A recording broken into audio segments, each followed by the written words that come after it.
Association. My name is Bill Boutang. I'm currently serving as president of the organization, and I'm going to introduce the rest of the board and our advisory board and our staff. For myself, I'm a vendor at the Grand Rapids Farmers Market. I operate Prairie River Farm with my wife, and I'm the vice president of the Grand Rapids Farmers Market, which is a member-run market. And I've been on the board of directors of the Minnesota Farmers Market Association for a couple years. First off, I'd like to introduce Larry Gloyer. Larry, where are you? There's Larry. Larry's with the Anoka Growers Association. He runs Lone Wolf greenhouses, and he participates in over six markets, I believe, in the Anoka area. A lot of experience, especially in markets. Okay, then our treasurer is Ron Branch from Berry Ridge Farm and the Alexandria Farmers Market. That's Ron back there. You all met him when you signed in. Ron's been with this organization since the beginning, I believe. Has served as president of the organization, and was here for the birth of this group out of the Minnesota Fruit and Vegetable Growers Association. Our secretary is Dustin Vanese. Dustin, there's Dustin. Dustin he runs Bear Honey. He's on the board of directors of the Linden Hills Farmers Market. And he served a stint, some of you may have met him 2 summers ago when he worked for Minnesota Grown and did surveys at individual markets. And brings a lot of knowledge and expertise to the board. He's also a chef in a former life, I believe. Okay. Then Doug Hoffbauer is on the board of directors. There's Doug standing up in the corner. Doug is better known in the Duluth area as Farmer Doug. He's been growing for years up there. He's a huge vendor at the Duluth Farmers Market, and has run that market off and on over the years along with his wife Lois. He also does Christmas trees, which he's into right now. Okay, then Ruth Ann Compton. Where's Ruth Ann?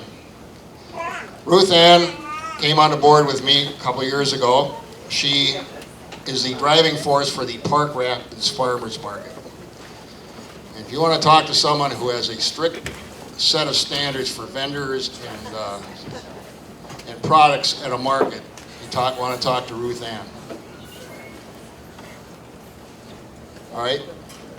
Next board member is Cecilia Coulter. Stand up, Cecilia. Cecilia started the Chisago City Farmers Market, and she's been on the board for about a year, about half a year now, and she's quite active in our efforts, and she will be one of our presenters today. Then we have Kirsten Vanson Wingle. She's right over here in the red. Kirsten has been on the board since the spring conference. She's the manager of the Maple Grove Farmers Market in Maple Grove, Minnesota.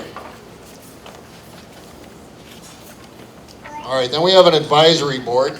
First off is Ruth White. Where's Ruth? There's Ruth over in the corner there. Ruth works for Department of Agriculture. Are you still with Minnesota Grown area? Kinda. Okay. She's one of our advisors. Then we have Terry Ninich. Where's Terry?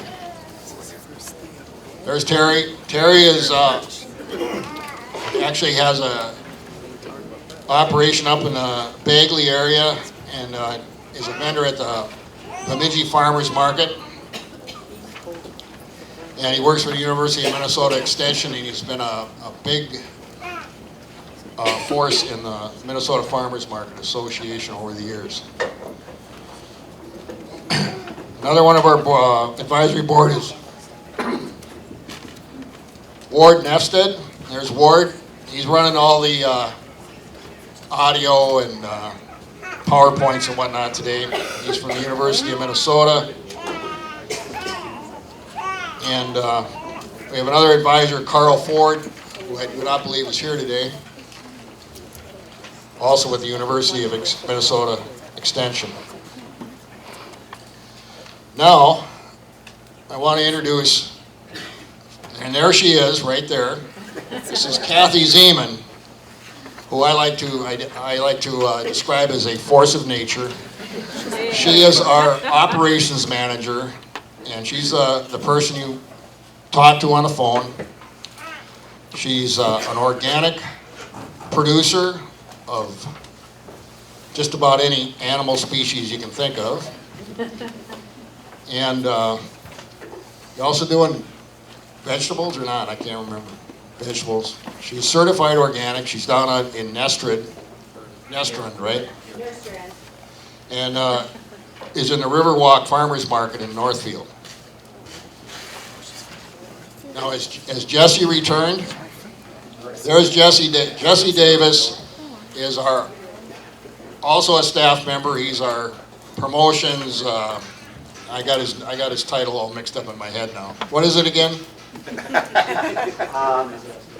I can't even remember. I make it every time I make it different for him. So Okay. I am the program and outreach coordinator. Program and outreach coordinator. I'm sorry. Jesse's been with us for a while. This is his first conference because he's usually in St. John's schlepping mojitos to the deprived down there. But he decided to stay in Minnesota for his first winter ever. Actually bought a snowmobile. He's also a vendor at the Grand Rapids Farmers Market.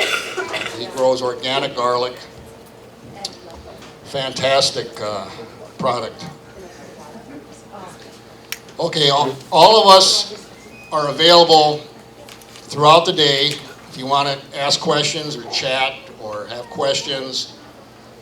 And one final thing, if you're not a member of the Minnesota Farmers Market Association, I encourage you to join. We think there's a little over between 150 and 200 farmers markets in Minnesota. No one has a database. We have about 79 members, and we also have many vendors who are members of our association, so they can purchase our insurance for farmers markets. We'll discuss some more of that later on today. Okay, I think I've got enough done here. Let's move on to the next agenda item. We'll try and put some slack into this agenda. First thing we're going to do is an update on proposed Minnesota Farmers Market legislation, which is the statutes, rules, hand washing, food sampling, food demos, the now becoming infamous 21-day rule. And to present that is our own Kathy Zeman and Cecilia Coulter, who've been working very hard on this for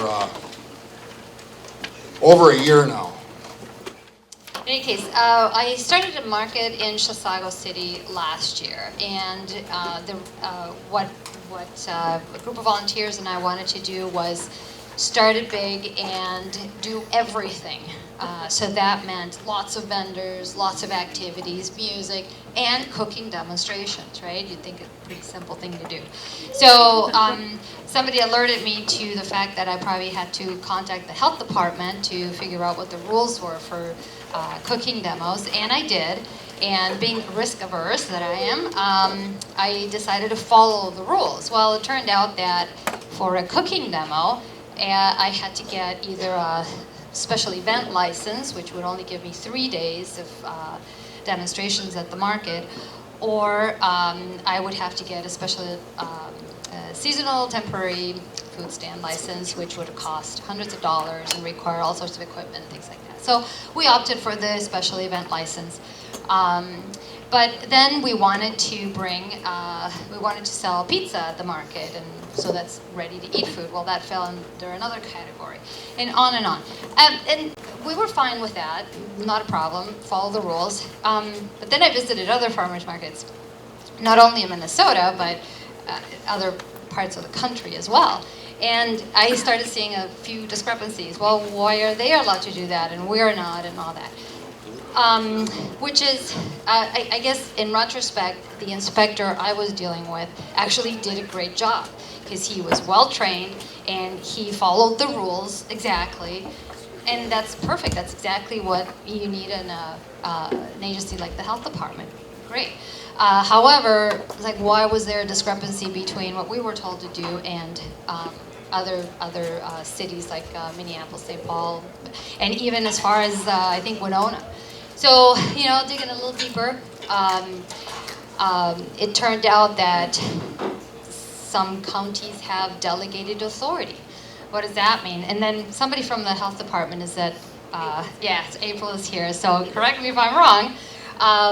It turns out that that the state health department gives authority to allow counties to use their own inspectors, train them and all that, and take care of the inspecting in that respect. But then that's where the discrepancies arise, right?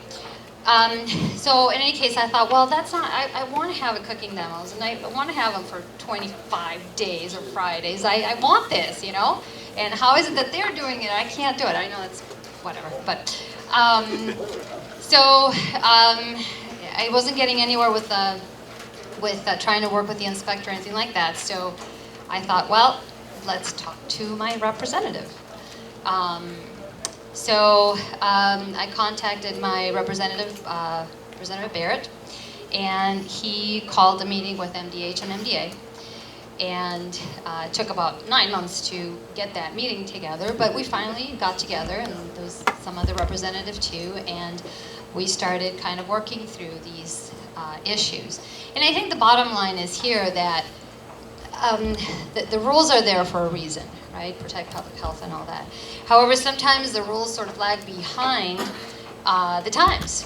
And farmers markets are becoming a force to contend with, and we don't fit into any of the current laws and licensings and regulations. So, and I appreciate that, not a problem. But let's make a rule for farmers markets, or let's do something so that we can actually do the education that we want to do. Bring the access to healthy food. Make have ready-to-eat food that's made with the produce from the farmers markets. Let's do that, and let's do it safely and legally.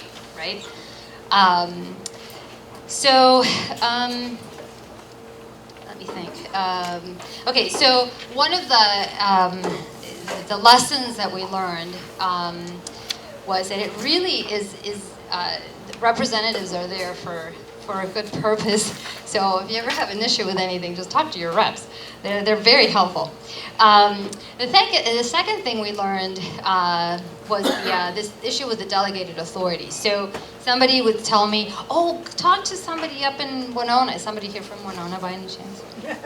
All right, talk to her. She knows that she did cooking demos, and she was able to do them with the minimal equipment. And so I did, but then I thought, wait a minute, let me check on the Minnesota map, and guess what? They have delegated authority, right?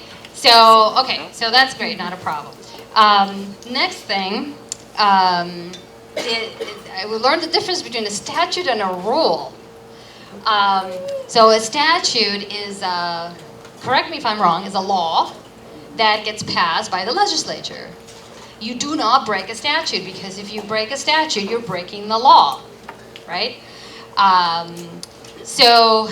Statutes, as far as food licensing is concerned, it would be things like the actual fee, I think, is established in statute, and the day limitation. Day limitations, and I think that's about it. But then once the legislature gives that to the health department or the ag department, then they get to make the rules, which are found in the food code. And those, the health department and ag department may give you variances, but you wouldn't be breaking the law, I suppose, if MDH or MDA gave you a variance to do that. But you can't really get a variance for a statute. So what we were running into is this, especially the 21-day limitation for some of the activities that we wanted to do. So in any case, that's another thing we learned: statute versus rule. What's the difference, and what can we do to change those?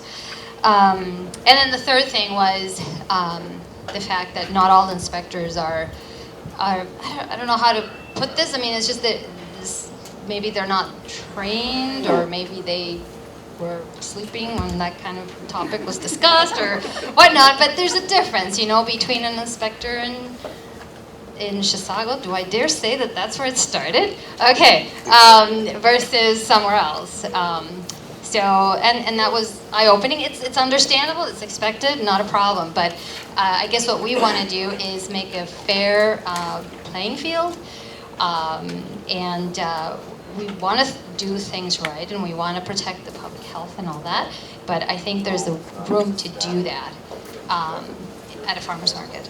So, go ahead, Kathy. So Cecilia and I have been meeting for 14 months. I think that's the pregnancy of an elephant. The people at the Department of Health, April Bogart is here. April, stand up. Heidi, are you here yet? Heidi Kessenberg. Heidi's here. She's from MDA. And so they're here to, if you have any specific questions that you would like to get answers to today as far as current statute and current rule, they're here to help. But we met with these guys and we found out, guess what? They are nice people. They are not three-headed monsters, right? Because you come to the meeting sometimes with your hand on your hip going, this, blah, blah, blah, blah. They're very nice people and they helped us. They were really the ones that did the aha moment and said, what we're running into here is old statutes that used to fit farmers markets when all we sold at farmers markets were turnips and tomatoes and carrots, right? Now we have a lot more farmers markets, and we have a lot more complexity to our farmers markets, and the old rules, the old statutes, so really I do try to say statutes and rules, the old statutes don't fit. And because we weren't really on the radar, many people, many of the delegated authorities or the weren't really paying attention, and so many of us were doing things that, guess what, were not compliant with the statute. And I know that we all feel guilty sometimes. Oh, we were illegal and we're not compliant, but you know, when I drive 60 miles an hour at a 55-mile, okay, right?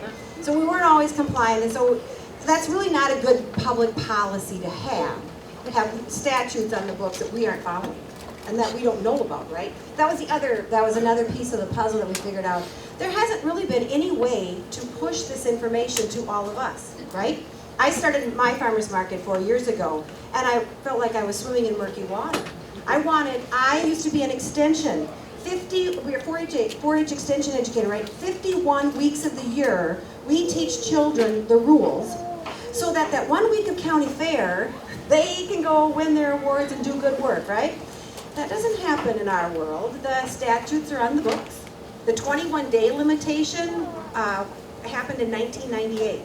So some of these statutes are old, and there was no easy way for us to find this out, correct?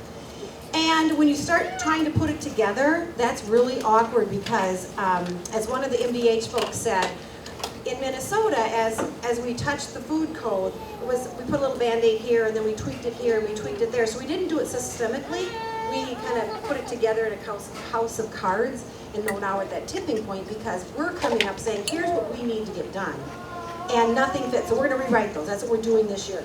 And you get to, you're the first guinea pigs to kind of get to take a look at this and figure that out. When we went into this, we found out, first of all, that the Aprils and the Heidis of the world are nice people. And they actually know how to problem solve. And they would, although they threatened us at first or intimidated us at first because they say, oh yeah, that's in 28A or that's in 157.15. No idea what those words mean. But if you ever want to spend some time on the internet and go look at the links and go through all the bills, you'll fall asleep in about 10 minutes. But it is kind of fun to look at. So when we started this, we had 3 tests that we wanted to do. We wanted to make sure that whatever we suggested in changing statute, that it was based in science. We didn't want to come up with a standard that was just a good idea or that would fit just us. It actually had to be based in science. The second one that we wanted to do was that it had to fit urban So if it works in the Twin Cities, it has to work in Bemidji, in International Falls, in Waudette. Because some of the first proposals, everybody should have, hot running water. That's great, except many of our farmers markets are in parking lots that have no water, no power, right? And if we are committed to building this local food system, it has to work statewide. Because what will happen, then one of the suggestions, because we kept going through all these scenarios, right? Got dizzy many times, more so than I normally am. That they would say, oh, we'll just give you a variance. But you know what? If the variance is food safe in some place that has no power, then it's food safe in the Twin Cities too. And so why would we hold the Twin Cities to a higher, stricter regiment than outstate, unless the science says, oh, because they have more people, they have more germs. There's no science out there. So it has to be based in science, and it has to work statewide. And our third test was, we're going to try to minimize unintended consequences. And I wish we didn't have that. It'd be so much easier to just plow ahead and do what we want to do, but boy, you tweak something and then something else happens to other people who handle, so think of your brick and mortar, they are people in the food business too. So we've had the Hospitality Association is looking at this. So there's a whole bunch of players that we need to make sure that what we do, because we don't want to win and then create, this may be my personal opinion, but I think good public policy doesn't create winners and losers. We don't want to do that. We want to create everybody that we win together. And so that was that unintended consequences, and that takes time because our MDH and our MDA people are busy, and we have to get on there, and farmers markets are not really high, as far as complexity on what everything else they have to do, so we need to wait in line to get their attention and say, here, can we try this? And so that's what we're in the process of right now. Oh, and then we had to then meet with all of the delegated authorities, local public health agencies, so that we could talk to them about our plans and then see how that would affect them in their at one point we actually said we do not want any more delegated authorities. Then everybody got to the table quickly, really quickly, because that's really what that's taking away. Delegated authority just means that the state of Minnesota says, okay, Minneapolis, you can take care of the food code in Minneapolis. And a delegated authority can be more restrictive, but not less restrictive. All right, so they can be more restrictive. And that's where you will find natural discrepancies because a local entity could be more restrictive. So you may be a vendor that sells in Minneapolis, then jumps to St. Paul. Two different delegated authorities, you could face different things. And if we don't know that, then we think, what's going on, right? Okay, so now Cecilia's going to pick up we switched to Cecilia now, and she's going to talk you through, right now, what the current laws are, what we are all following. Right. Okay. Hopefully you will have picked up this spreadsheet. It looks actually it looks wonderful, but what you have to appreciate is that it took months to put it together. And it's been even what you're going to see up here has taken us months to figure out. So don't worry if you have no idea what's going on, because we didn't for the longest time. Okay, so what's currently the issue? All right, so food from the farm, current law. You can sell your fruits and vegetables just as nature intended. Don't do anything to them, right? And also what we refer to as exempt products, as the farmers market exclusion that MDA refers to. And those are, on your spreadsheet, though, those would be the first three rows that you have there. So if you go to market and bring your fruits, vegetables, bread, honey, things like that, and you don't sample, then you don't need to do anything. Does this have like a laser pointer thing? Center thing. Oh, okay. Oh, yeah. Okay, no sample, not a problem. If you want to sample something, you don't need a license, but you probably want to have a gravity hand washing sink. And the gravity hand washing sink is just a bucket of water, at least 5 gallons, that has a kind of a spigot that you can flip open, and a waste bucket, or a bucket to hold the wastewater and things like that. Okay. Great. not a problem. All right, there we go. Okay, tier 2, what we call the processed and packaged food. So if you make cheese from your own, from your farm, sausage and things like that, that you package and bring to market, if there are no samples, no sampling at the market, then you probably will need a retail food handler license, a retail mobile food handler's license. I think that's what it's referred to. But if you sample, and here is the issue, okay? The first issue. If you sample, you do need a license from the MDA, which is the same one there, but look at the equipment requirements. Does anyone do that? Okay, and this is the thing this has been in the books forever. And, right, that hasn't been the case. And I think once this whole thing started, we stirred up the pot, I guess, then people started going, well, wait a minute, let's go back to the rules, and this is what we have to do. We need that. So what does that mean? NSF equipment, water under pressure. That means a portable hand washing and ware-washing sink that delivers water under pressure, hot and cold, with a mixing faucet, NSF. Okay, I've never seen one. I have yet to see one of those. And then the limitation is for 21 days. The 21 days is a statute, okay? That's the law. And the water under pressure is a rule. That's a rule that was put there by the You have a question? MDH. Yeah, Questions? would baked goods be in that category? No, the baked goods are in the exempted category here.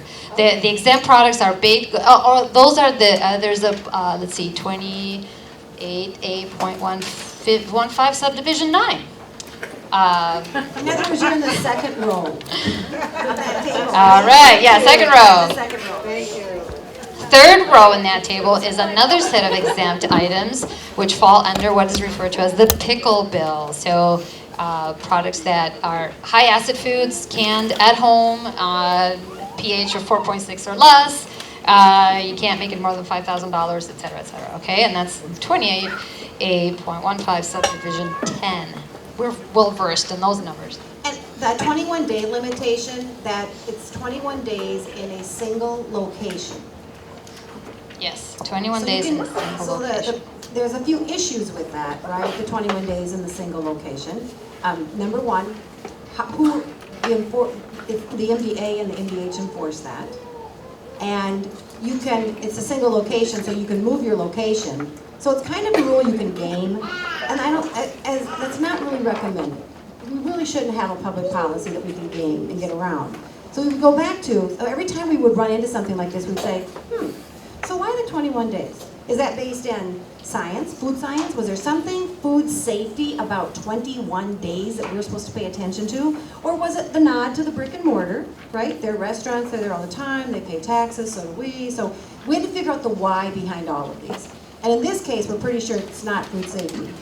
We think it was more of a nod to the brick and mortar industry. They have an interest in this also. So that every time we hit one of these things, you always had to peel back the onion. And many times it made us cry. Can you explain the 21 days? What are you talking? You're talking about the time you start the market? So if your market runs 26 Saturdays, and you are in this stall for 26 Saturdays, you can only sample 21 days. Only samples. No, you can always sell sell. all You can your always stuff, sell. but it's just the issue. See, the issue comes in when you sample. When you don't sample, not a problem. Same thing with the cooking demos. You can have a cooking demo for 365 days if you don't sample anything. But then, right? What's the point? Pretty much why people don't like my cooking. Are the 21 days continued? Because we're consecutive, you could stick the word consecutive in there to try to help that. Because in the end, what do we want? We want this to work for a farmer's market season, right? And at first we said, oh, let's just put 60 days. Pretty soon somebody's farmer's market's gonna go 72 days, right? So we don't want to, so you say, if what we're trying to achieve, do we need day limits to do that? So in essence, don't take a hammer to solve a screwdriver problem. Right? So you just keep backing up and asking, why was it set? What do we need to accomplish here? And then we go forward. Is it still 21 days, or did you change it? Oh, yeah, just wait. Question over here. Good things to come. Just to totally clarify, your previous slide, the tier 1, that is the first 3 rows. Okay, and then your current slide, tier 2, Yes. which row, where is that on here? That would be, no, that would be 4th row, wouldn't it? Yeah, 4th row. Fourth row. Yep. Thank you. I think the other thing too that I take more issue than the 21 day is the equipment requirement, the water pressure, the water under pressure. I think to me that's the more onerous requirement there, because you can. You can't get away from that when the inspector comes, and if you don't have that sink, you just don't have the sink. Whereas the inspector can say, well, is this your 21st day or your 22nd day? Well, gee, I don't remember. I think it, right? But the sink is there. It's either there or it's not. So I'm thinking that's probably the more, I don't know. They're both pressing issues. Okay. Current law, cooking demonstrations, and this is what we ran into. So if you have, cooking demo with no sample, not a problem. With sample, okay, then MDH gets involved. You're doing food preparation, on site, and even though you're giving small enough samples that maybe won't cause too many problems, you still need a license. And what are those licenses? Those are seasonal, permanent food stand, seasonal temporary food stand, mobile food unit, and food cart. Okay, and they all carry with it a licensing fee, a plan review fee. So we're in it for at least $500 right there. But, and I should have put that one in my slide, the requirement for that sink and the 21-day limitation. All right, so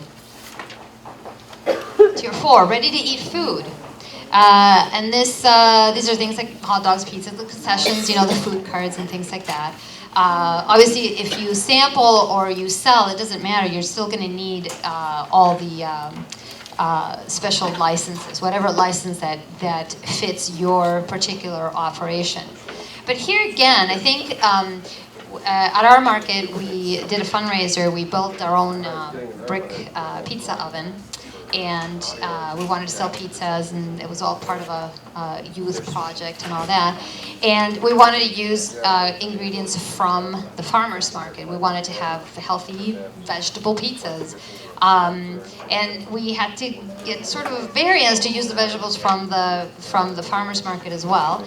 But we needed the pressurized water sink. See, I keep coming back to that.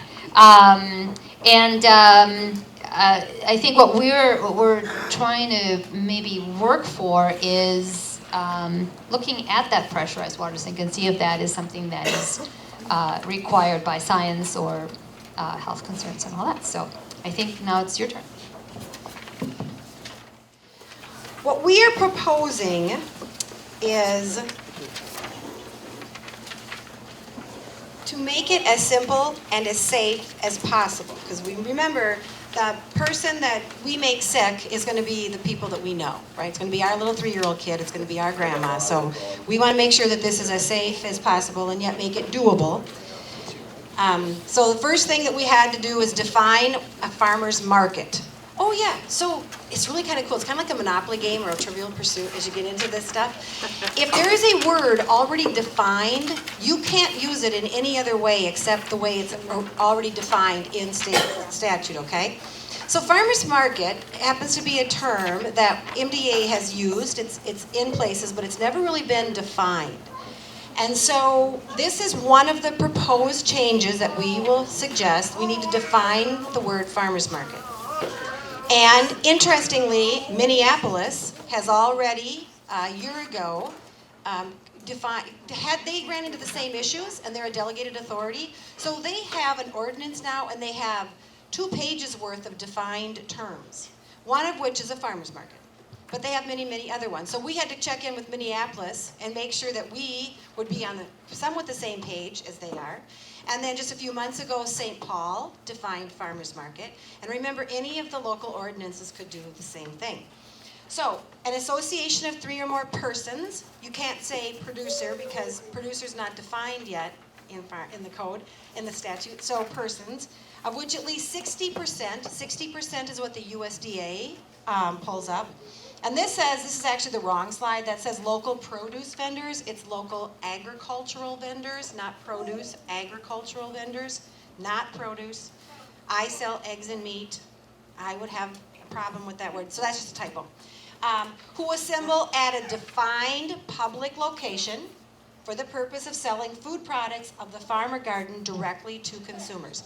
That does mean that you could have 40% of your vendors selling anything you want.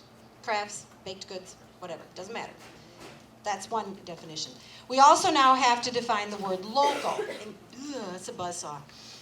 We don't do good at that definition right now. That's a problem for us. So local, and that's why we have you here today, and that's why we have the easel, because look at the combined brain power in this room. We should be able to figure this out.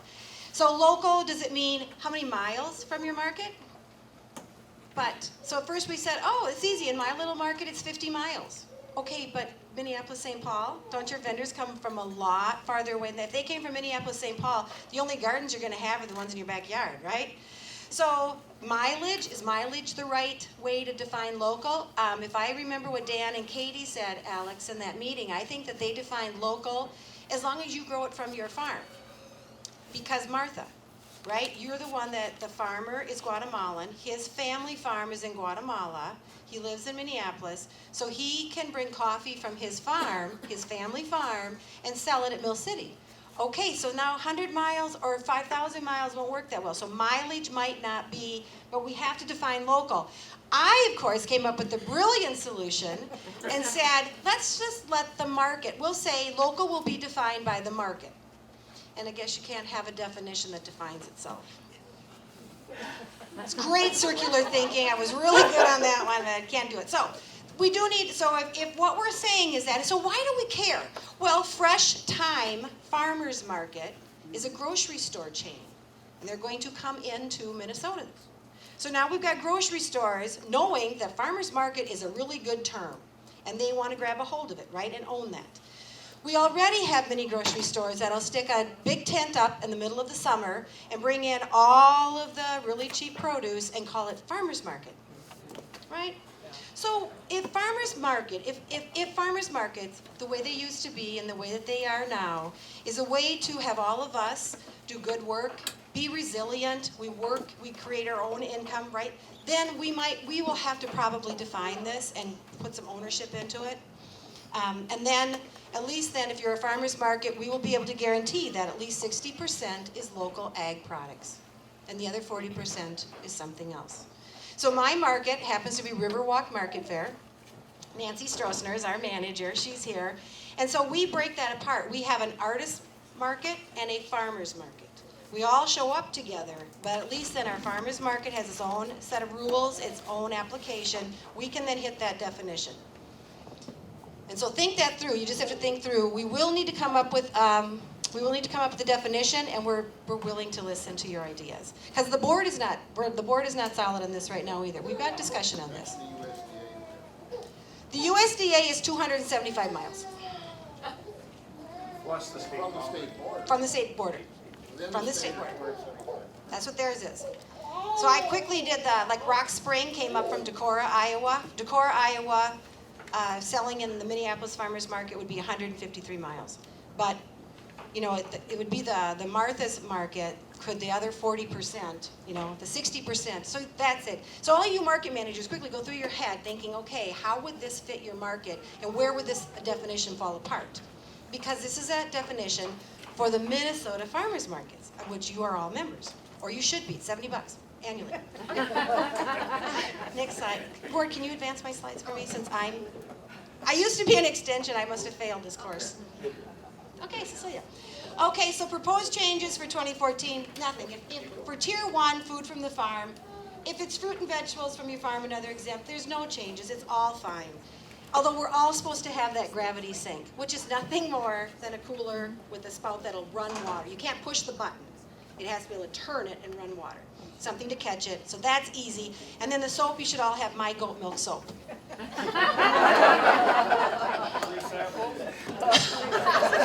Nice, nicely put. All right. Free samples, no. Yes, if you come and milk the goats with me. Tier 2, so this is their processed and packaged food proposed changes for 2014. We would say that we would get rid of the NSF equipment and the water under pressure and the 21-day location. Heidi? Would you still have the gravity fed? Gravity fed, yes. Yes, okay, Yep, that- gravity okay. fed, yeah. You have to have hand washing. You have to. I mean, whatever you do, we have to have that, but not pressure. So Minneapolis did the hard work on that. They have somebody called an epidemiologist. I love saying that word, on their staff. And so they did all this research. There's only one study that they could find that had only 13 people in the research that kind of showed that washing your hands under pressure got more bacteria off than not. So there's not a lot of research. So there's some folks in Extension, I reached out to our Southeast Extension saying, okay, can we do a research project? I mean, is this what we need to do is find out, because we'll first do is a big literature search. Is there anything out there? Other states aren't doing this. So water under pressure is a couple $1,000s. Yes? Quick question, in the gravity sink, is there anything in the water, or is it just water? Just water. And then the goat milk soap. So it has to have soap as the gravity sink. Right. There is, Heidi? There's a nice, Michelle Sherman from the university Yeah. has a really nice little how-to, a very cheap, under $20 way of constructing. It's on YouTube, isn't it, Heidi? I Yeah, think she's on and I've seen YouTube. it, yep, Yeah. yeah, it's readily And available. Annalisa, are you here yet? Okay, Annalisa's going to be talking about some of that too, so she'll be here this afternoon. Okay, so you always have to wash your hands, and if you're going to do samples, it's always a single samples, right? And you have to, so that my little fat fingers can't touch the next sample. You have to either have a toothpick, and you have to have gloves on. Diane. What about those hand sanitizer things? No. That No. won't work? No. All right. So the 21 days again had nothing to do with food safety. So we think that we can somehow negotiate with the brick and mortars to make sure that we don't get sideways with them, although it could be a little contentious. Water under pressure, unless we can find some really good research.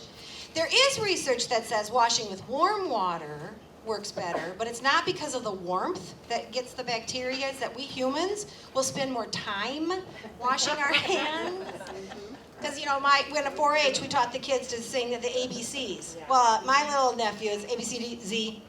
Well, that was 2 seconds, not 30 seconds, kids. So you do have to spend the friction. Okay, so next one. So, all right, for cooking demonstrations, it is essential if we want to, just think of all the money and the effort we are putting into bringing SNAP to farmers markets, to encouraging people to eat healthy, and then our current statutes stop us from doing cooking demonstrations.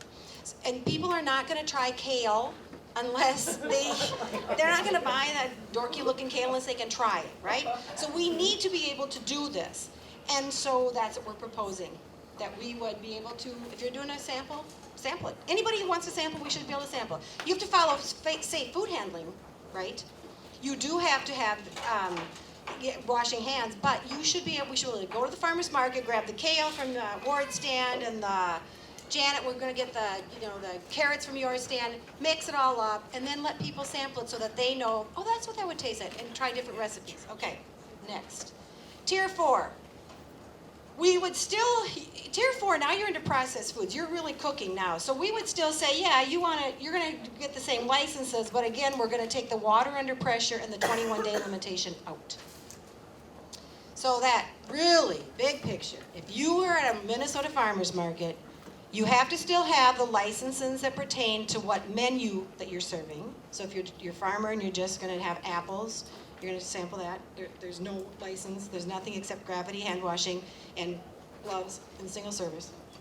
And then, but if you're going all the way up to selling hot dogs or your cheese, you will still have to have your license that make you do that, but you will be able to sample them so that people will be able to buy them. Just a very simple way to do that. And so we have to make sure then, but the minute we say this and we touch that statute, that might affect other entities, and we have to make sure that we don't remember that unintended consequences. Because we don't want to be the winners if we're creating losers somewhere else. Does that make sense? This is where we're at. This is where we want to go. and this proposal is sitting at Minnesota Department of Health, April Bogard, and at MDA Heidi Kassenberg. And so now they're going to go with us, and we're going to walk through they're going to go search through all the different statutes and see what we can do. And so we'll be able to report back to you. So here's what I need you to do. Remember, this is Governor Dayton's on session, right? So we're supposed to make government easier and simpler and better for us to follow. I think it's a scathingly brilliant idea. So when we get this done, we will be sending emails out through our listserv, which hopefully you're all signed up for. We can't get you an email unless you sign up. All right, so please sign up so that we can tell you all the latest updates. And then we'll probably need your help. You're going to have to call and talk to your state senator and your state representative. And we'll talk them through the bill and why that would be important to you and your local community. Because we will need help in order to get this passed. Okay? And that was pretty cool because I finally got a face-to-face talk with my state representative, David Bly. And he's actually proposing legislation this year to create a Minnesota Food Council, which I did until the ladies at the Department of Health got really excited. And they thought, because then it would be this overarching umbrella that would help all decisions about food in Minnesota kind of it'd be a way to talk about them. It would be a way to help say, why do we have these discrepancies if they're truly discrepancies? Be a way to get everybody together. There'd be a legal entity to kind of force everybody to play nicely in the same sandbox. Okay, questions? If you think about your farmers markets, don't tell me what you're currently doing. We really don't want to know. I'm sure you've never broken any rule that I haven't broken in our farmers market, but David. Well, I just have a quick one, Kathy. Thanks for all this. Has there been any discussion, I know that we run into the problem in some of the Minneapolis farmers markets with the requirement to use NSF equipment for food preparation. And as for example, it's very difficult to find a butane-powered device that can heat that's NSF. So has there been any discussion about loosening regulations around NSF requirements for... Martha, can I get you to walk up there to that table, grab a marker, and write that on the big flip chart? Let's capture that one, right? So is it butane in particular that we're having a... Well, there's the option of having a butane burner, which has worked for a long time for a lot of people. Or, the NSF step up is, it's $1,000 compared to $25. Right, got it. And that $1,000 or whatever also comes with fire permits and gas tank permits. Now that David said that, so the other entities, at one point Linda Prale from the Department of Health said that it looks like our bill will go to every committee except the Veteran Affairs. I thought, well, let's do something then for the veterans and get all the committees into. So when we talk about this, though, remember that there might be locations, your local ordinance, that will have you talk to your fire marshal, and then if we start tweaking the 21-day, zoning might be involved. Okay? Who knew it could get this complicated just to try to sample the cheese from? Okay. Anything else, you guys, that you have questions about? Yes. Backing up, and this is very simple, I probably feel foolish for not understanding it, but if I'm sampling fruits and vegetables at my farmer's market, can I cut them up there, or do I have to cut them, or can I not cut them up at home? What's the process if it has to be cut up? Ms. Heidi, do you want to handle that one? You are welcome to cut them up at either place, but again, the hand washing is critical. Okay. And so you're going to cut them up? If they're your own fruits and vegetables from your farm or garden, then you do not need a license. Oh, okay. So what we're going to do here, part of one of the next presentations that Cecilia and Jesse are part of, we don't have a really good way to push all this information to you guys, do you? So we're going to require training. And I know, I had one of my neighbors go, oh my God, more training. But it's possible that you've already received the training. We just know that if we are asking for some less strict standards that we think are safe, because really, we've been doing this field testing research in the farmers markets for decades, haven't we? There haven't been a lot of, this is low risk to the public, right? So we kind of know that we've been doing the right thing all along. We've had low risk. There hasn't been a huge amount of foodborne illnesses as a risk to the public health. So we want to make sure that we continue to do that.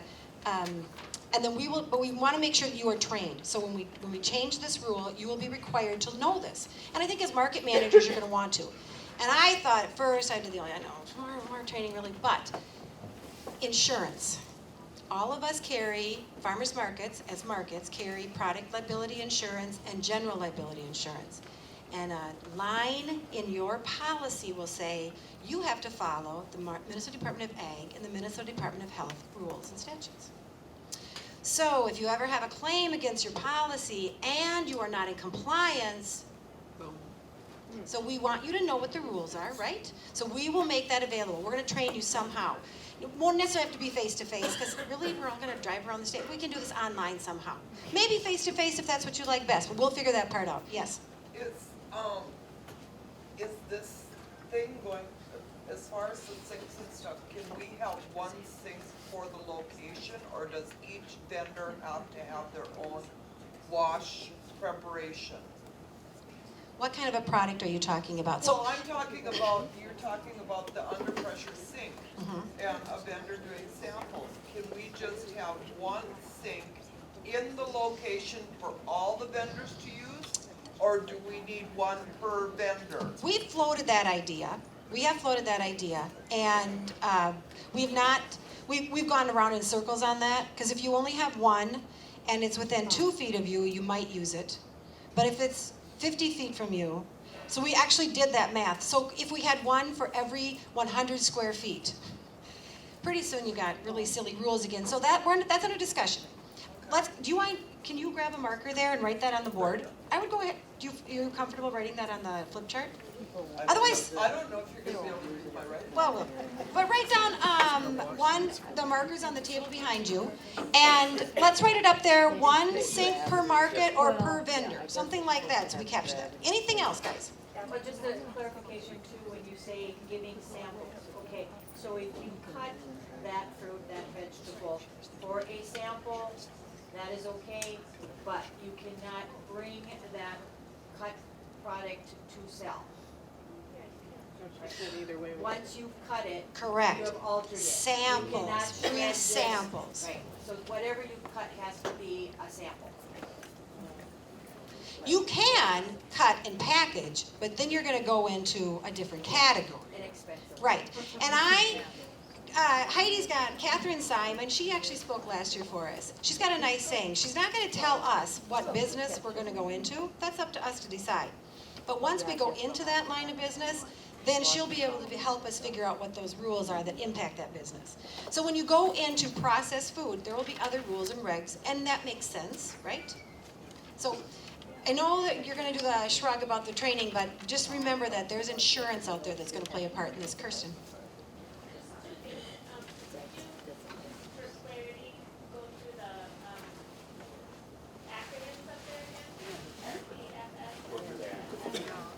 Oh, well, now, at the end of the day, we're gonna have a quiz. And anybody who gets it right, they're defined on the back, page 2. Page 2 of 2, the key is there, yeah? Yes. Oh, Kirsten.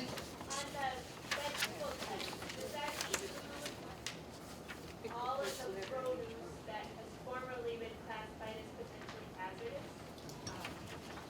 I think the idea there is, for example, potentially hazardous foods like tomatoes and melons. If you cut them, you need to keep them under mechanical refrigeration at the farmer's market. Am I correct in saying that? You mean as far as for sampling? Yeah. Or for Yeah. actually? No, for sampling. For sampling? I don't know that we necessarily have to have those under refrigeration, but yeah. I think we would probably use another acronym, TPHC, which is Time and Public Health Control. So we'd probably use... This is great, this is a new one, April. We'd probably use Time and Public Health Control, which allows you 4 hours to have foods out at ambient temperature once they've been cooked. So we'd probably use that. Melon at market if it was going to be served within 4 hours. Right, yep. Yes. Yep, and hopefully you'd have enough customers to take those samples, within that 4 hours, But if, for example, you were to cut up a tomato and put salt and pepper under the current rules, Depending on who you talk to. yeah, you need a license for that. So that's another thing we're asking right now. So if it's your product from your farm, but the minute you would put salt on or pepper on. And so our recommendation is incidentals are fine. We're not going, we want you to be able to sample. Don't push it. H sometimes says, and egg sometimes says, we're gonna draw a line in the sand. Kind of might be a wide line, right? So but once you get to the far side of that line, we're gonna say no, now you're into that other category. So our recommendation is, no, people should be, if you got sweet corn, you should be able to sprinkle a little butter on it, or a little salt on it. That's our recommendation. We'll let you know how far we get on this. But incidentals, our purpose is to let you sample so that people can get good, local, healthy food. We don't want to have arcane, old, ambiguous rules out there, or statutes out there that get in our way of doing that, as long as it's safe. Salt would be pretty darn safe, right? Okay, Minnesota. Question with hand washing, if, for example, the only thing that we would sample from our booth is a relish.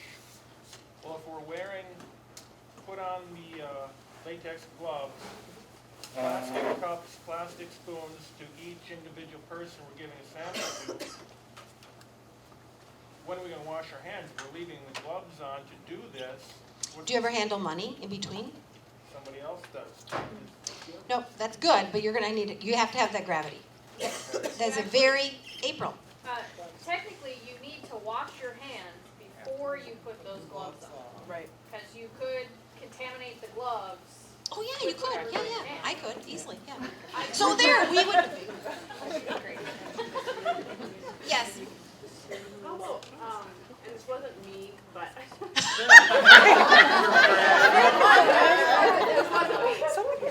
But your imaginary friend. Like you're speaking of the kale, and this one lady had brought kale chips in already prepared and gave out samples. Is that a no-no? She also made popcorn from her popcorn and bring it in and was handing it out to people. So I was wondering. She processed it at home, then brought it in and handed it out, so then people would buy her kale.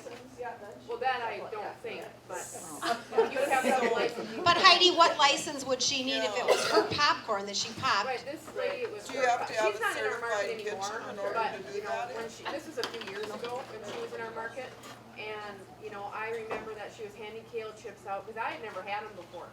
And then, so then people would buy her kale because she was handing kale chips out, and then she was handing popcorn out, and then people would buy her popcorn because she was handing it out.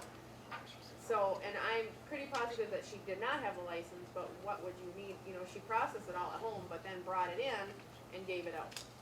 We're not sure on the specifics, we'd have to see, so I can't say that on there, but if it's, in general, if it's a product of your farm or garden, you don't have to have a license. Okay. But once you start adding something, you add. And it was salted, you know, the stuff was You know, I can see the incidental. That's what I'm saying. It's the water line.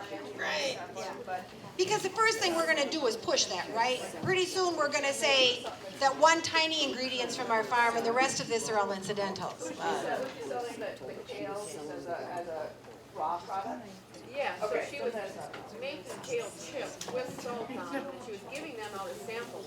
But she wasn't selling them. She wasn't saying selling the chips, she was selling just. So in this case, is that the kale's from her farm, the popcorn's from her farm, she's good to go, no license, as long as she's doing it in the gravity hand washing, gloves, single service.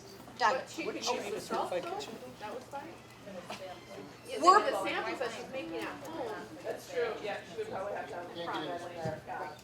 Okay, so we're gonna move kale, we're gonna put the kale chips on our parking lot so we can, all right? So right now, current law, if we get in trouble, that's why we're suggesting incidentals, we're gonna say is fine. Yes? What constitutes a food handler's license and a certified kitchen?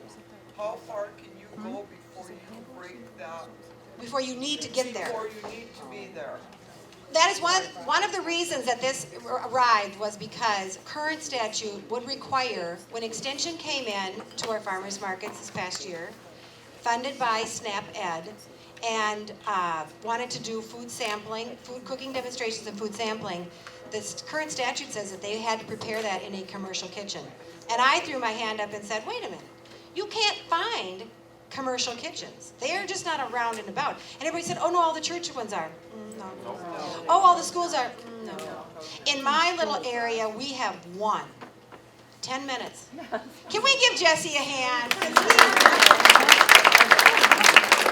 Okay, we got 10 minutes. Doug? Changing the subject slightly, you started your presentation off by asking input on the definitions, and I think that before you're done with this, we should get some input from this group about defining the farmer's market, whether that 60% number is right, whether the local grower producer or just vendor, because we need to differentiate whether we want reseller vendors or grower vendors. And then secondly, the second definition about mileage or distance or travel time, geographical boundaries, county, whatever, but this group probably should get their 2 cents worth in here now. So what I can do is I will write on one of these flip charts what we're suggesting, and we'll put it on the wall. And right next to it, we'll put a couple more so you can start scribbling your ideas up there also. So we'll all as a collective group kind of try to figure that out. Does that make sense? And we can come back at the end of the day, and if you have any talking, Bill wants to, okay. Any other questions? Question? I don't know if that would follow under this or not, but the statutes, rules, whatever, says like for each item, like jams and jellies or something, it's $5,000. Yep. But that was done maybe 10 years ago, 15 years ago. Jars are more, sugar's more, so is that gonna... We would need, but it's on our list, because many of the other states, so number one, who monitors that? It's really silly to have rules that we cannot monitor, right? It makes us all into liars and cheaters, which I think is a really bad public policy. It just is bad public policy. So other states have already gone ahead on this. Some of them have jumped it to 20,000, and some are all the way up to 50,000. So that is again the discussion. If Minnesota is really determined to have a good local food movement, then all of these things we just keep looking at. We peel back the onion, we cry when we need to, but we keep marching forward because that's how we'll get a good local healthy food movement. Bill? Okay, any other questions? Otherwise, Bill wants to say something. Yeah, I just want to go back to the definition of farmer's market like Doug brought up in the term local. This is, we're trying to define farmer's markets. One of my main reasons for it personally is to protect the brand. Farmers market. I heard a great term in a quote from David Nicholson here, greenwashing. There's a supermarket in Aiken that brings out, this is where she got the they bring out a big circus tent, put a big sign up farmers market, and then they unload all the stuff from a truck or California or China or whatever, and everybody, oh, it's the farmers market. Well, and then we have people, which I call the roadside F-150 warriors, with a truckload of produce, melons from Michigan, corn from hundreds of miles away. They didn't grow it. They had in Duluth. They had well, Doug is particularly got nailed with this. He was doing a television interview for the local station. For National Farmers Market Week, they sent out some 19-year-old with a camera, go take pictures of the farmers market. He's showing signs for this F-150 warrior had signs up that said it was a farmers market. Okay, so everybody knows what a farmers market is, but no one does. So I think it's important because say they had a truckload of melons or something, and it happens to have listeria on it or something. A few people get sick. Where'd you buy it? Bought at the farmer's market. Local farmers market. Yep. We're all going to be tainted with that brush. Yeah. So I personally want the law to be written so that it says that if you use this term and you're not a farmer's market by definition, it's a $1,000 fine. Whether or not the state legislatures would do that is beyond me, and we don't even have it in it right now. So protect the brand, but also have a definition so that these rules can be utilized. The sampling rules will only work in legitimate farmers markets. And the other one has caused a lot of contention or discussion. Discussion is a better word. Within the board of directors is the term local.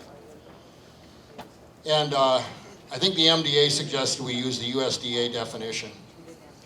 And then we got into this whole thing about 50 miles and counties and so forth and so on. But remember, go back to our third leg of our stool. We don't want unintended consequences. We don't want to put in a restrictive mileage thing, and then Minneapolis is losing big vendors because it's so far away. So I try to get everybody to remember that every market can set their own rules. They can be, for the purposes of the state legislature, the local is the USDA, which is the state, which incidentally is with the Dane County Farmers Market in Madison, Wisconsin, the largest market in the world, I think. They just use the state. If you're growing in the state, you can come to that market. Remember, the economics of coming a long way are going to determine whether or not anybody wants to come and sell at your market. My local market has got a 50-mile radius. As a crow flies, I'm at about 45 miles, but this crow drives a pickup truck or a van. It takes me 60 miles to get to that market. It's a lot of windshield time, and it's just barely worth my time. I've considered taking up an offer to sell at the Bloomington Farmers Market, which would be a 36-hour proposition because I don't like to drive at night, and it's about 140 miles away from me. But the potential to be put my product in front of 3,000 to 5,000 people might make it worth my while. It's not going to be worth my while to drive 150 miles to my particular market. But each individual market can have a more restrictive definition of local. The main thing is to get this a description passed. So think about that. We especially need to know if it gets down to a mileage thing, especially the Twin Cities markets that have a wide sphere of growers coming into that market, because frankly there's a lot of potential sales when you can put your product before 9,000 people or 6,000 people, whatever Mill City does. It's an incredible number. St. Paul is even more incredible, I think. So let's not have unintended consequences here, but also realize that your own individual market, you can set a more restrictive rule. And as an aside, if anyone can come and explain to me how these roadside warriors selling vegetables from a couple hundred miles away are making any money legitimately, I would like to know. I cannot figure out their business model other than we won't be paying any taxes or licenses, or it just doesn't make any sense to me. So local to me is unique to each individual marketplace, and it's up to you to define that. But for the state, for the sake of this ordinance, we're going to have to find a number or a definition that will work. Okay. Are we done with this segment? Okay. All right, now we're going to move on to, by the way, there's coffee back there, and bathrooms are all in the aisle to my left, behind the bar there. Okay, our next presentation is by Jesse Davis, our Outreach and Communications Coordinator, and Cecilia again. Jesse's been working under a grant to create a Farmers Market Manager Certification Program, and eventually also have a vendor certification program. It's going to be an online-based program, curriculum, and Cecilia is also trying to modernize our market manual, which will be available once it's finally done, mainly digitally. That's the cheapest way to do it, and at a price for a hard copy.